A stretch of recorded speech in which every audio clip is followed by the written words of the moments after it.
Panata para sa ilang Katoliko ang pagsasagawa ng sinakulo na nagpapakita ng buhay at sakripisyo ng ating Panginoong Heso Kristo. Dapat daw ay maipasa ang tradisyong ito sa mga kabataan. At live mula sa Malolos, Bulacan, nasa frontline ng balitang yan si Mon Gualvez. Mon, kumusta ang sinakulo dyan? May mga kabataan bang lumahok? Yes, Julius, kahit sinasabi nila na masyado ng moderno ang mundo at digital, talagang buhay na buhay pa rin itong pagsasagawa ng senakulo dito sa Malolos, Bulacan, kung saan talagang tampok dito, no? Itong grupo ng mga kabataan, 7 gabi ito bago mag-Biyernes Santo na may mga pagtatanghal mula nga sa iba't ibang grupo. Isa lamang ito sa kaliwat ka ng senakulo na napuntahan din namin na kung saan bida nga ang grupo ng iba't ibang mga kabataan.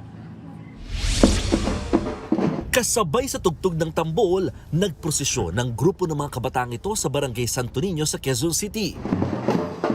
Di alintanang mataas na sikat ng araw kung todo costume pa sila para sa inihandang senakulo o pagsasabuhay sa pagpapahirap kay Heso Kristo. Ang kanilang entablado, ginawa na sa mismong kalsada palibot sa barangay. May 3 ulit mo rin siya yung pagkakaila. Leo Pedro, tatanungin kita. Sino ang taksil sa atin? Hindi ba ikaw? Pang-10 taon nang sumasali sa senakulo ni Jonel Peralta na siyang gumanap na Kristo. Panata na raw niya ito, pati ng paghihikayat sa ibang kabataan na sumali. Sa awa po ng Diyos, sinasapuso lang po nila yung bawat binibigay po namin na karakter sa kanila. Yung nagagampanan naman po nila ng mas magaling, mas mahusay. Aminado si Jonel, hindi madali maengganyo ang ibang kabataan na madalas nahihiya at busy sa ibang bagay. So alam naman po natin na mga kabataan, nasa 4 na sulok ng kwarto lang yan, natawag kay cellphone. Kaya na-amaze ako ngayon, yung mga kabataan, they know the sacrifice ng Jesus natin.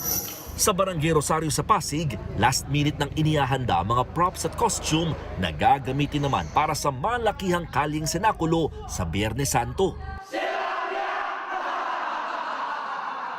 Tinututukan din dito na mahikayat ang kabataan na hindi malimutan ng ganitong mga gawain tuwing Holy Week.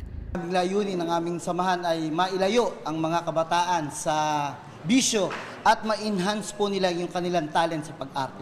Nauna nang sinabi ng simbahan, hindi obligado ang pagsasagawa ng senakulo, pabasa at iba pang kaparehong gawain tuwing Semana Santa. Pero hinihikayat nilang lahat, lalo na kung makakatulong naman ito para sa kanilang pananampalataya.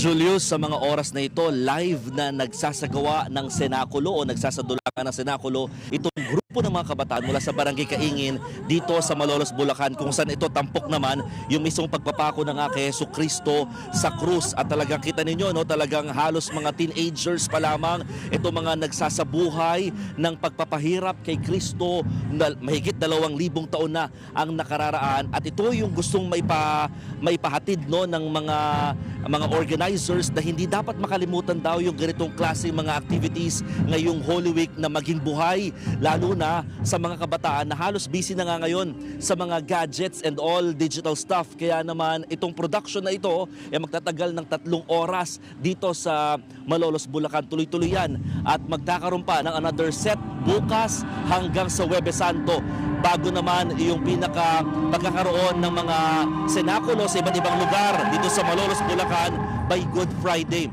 At ito ay sinuportahan din ng mismong lokal na pamahalaan para mas maging maganda nga naman daw yung production na pinapanooran nila dito sa mismong liwasan ng naturang lungsod. Julius. Maraming salamat, Mon Gualvez. Mga kapatid, Julius Babaw po. Para sa komprehensibo at makabuluhang balitaan at talakayan, mag-follow at mag-subscribe na sa social media pages ng News 5.